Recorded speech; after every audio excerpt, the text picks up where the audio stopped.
December 20th, 1968. The evening was still young in Vallejo, California. The air was cool and quiet, the streets practically deserted. 17-year-old David Faraday and 16-year-old Betty Lou Jensen were on their first date. The young couple was excited to get to know each other better. They had parked on Lake Herman Road, a secluded road known as a popular spot for young couples, but their romantic evening turned into a nightmare. Suddenly, they were faced with unimaginable danger. Shots pierced the silence. Scared and panicked, they didn't know where to go. David and Betty were found dead, victims of a brutal and seemingly random attack. The police found no clues at the crime scene. 5 months later, the killer struck again. This time, another young couple was the target.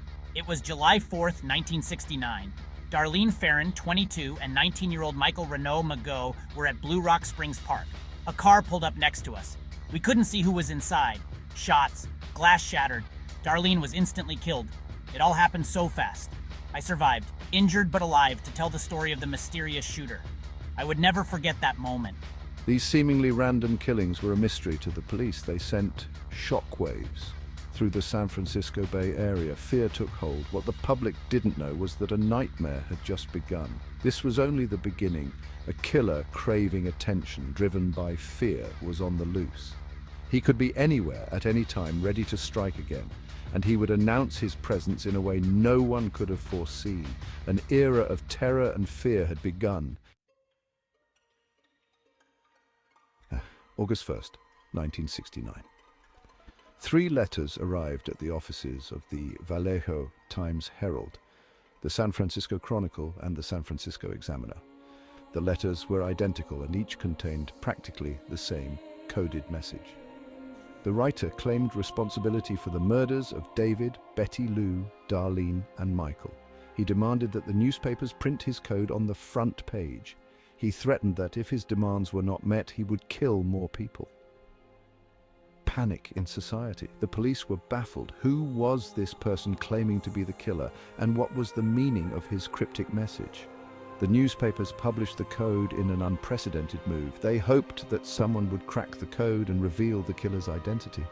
The race was on to unmask Zodiac and stop him before he could strike again. September 27th, 1969. 22-year-old Cecilia Shepard and 20-year-old Brian Hartnell were enjoying a picnic at Lake Berryessa, a scenic area north of San Francisco. A man, wearing a strange homemade mask, approached us. He pointed a gun at us and forced us to lie down.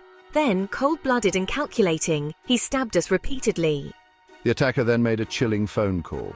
He called the Napa County Sheriff's Office from a phone booth. In a calm, almost boastful tone, he confessed to the stabbings. He even gave details that only the perpetrator could have known.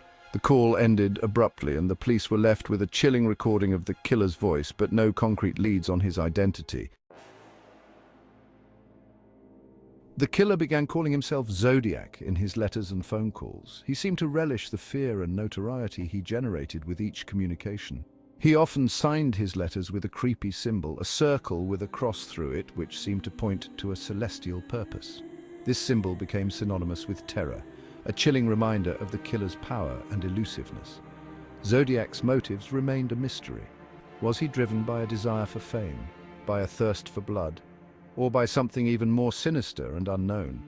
Whatever his reasons, Zodiac had become a specter lurking in the sunny paradise of California, a terrifying enigma. His crimes, both brutal and bizarre, left an indelible mark on the public psyche. Part 5. The Legacy of a Killer. The Zodiac case gripped the nation. With his coded messages and gruesome crimes, he became a morbid celebrity. His name splashed across newspaper headlines and television screens. The public was obsessed with the case, desperate for any piece of information that might lead to his capture. The Zodiac case touched on our deepest fears. The fear of the unknown, the fear of random violence, the fear that evil could lurk around any corner, even in the most peaceful of settings.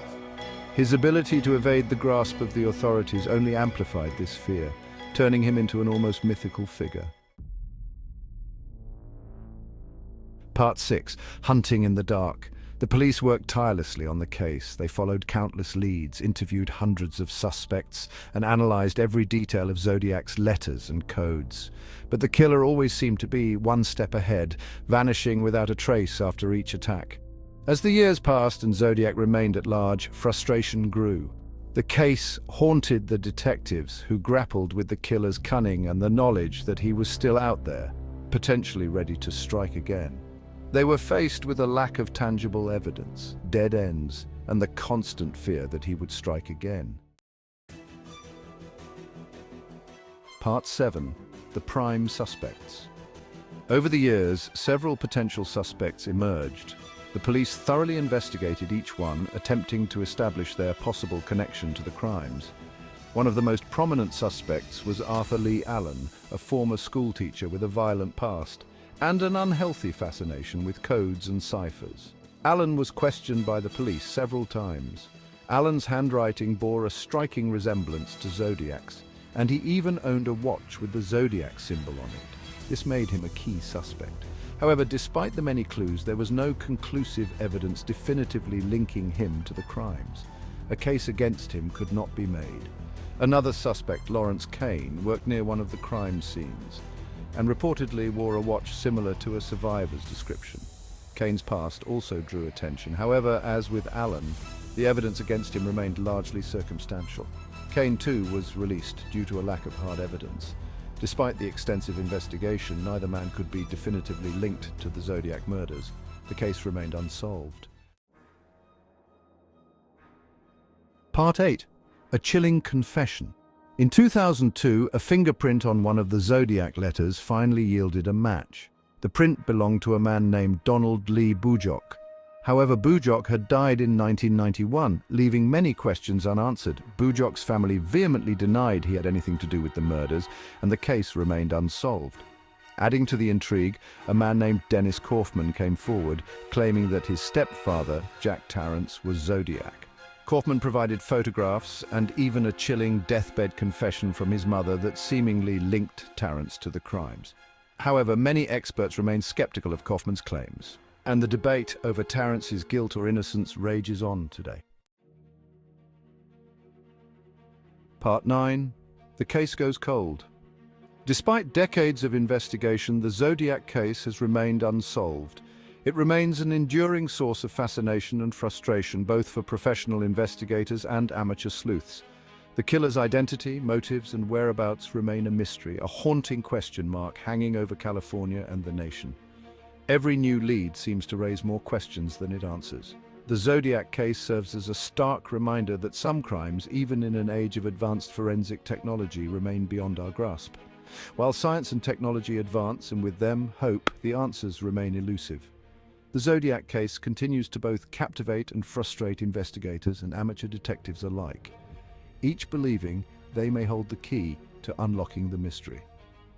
Countless books, documentaries, and websites are dedicated to unraveling the mystery, keeping the public interest alive and inspiring new generations of investigators.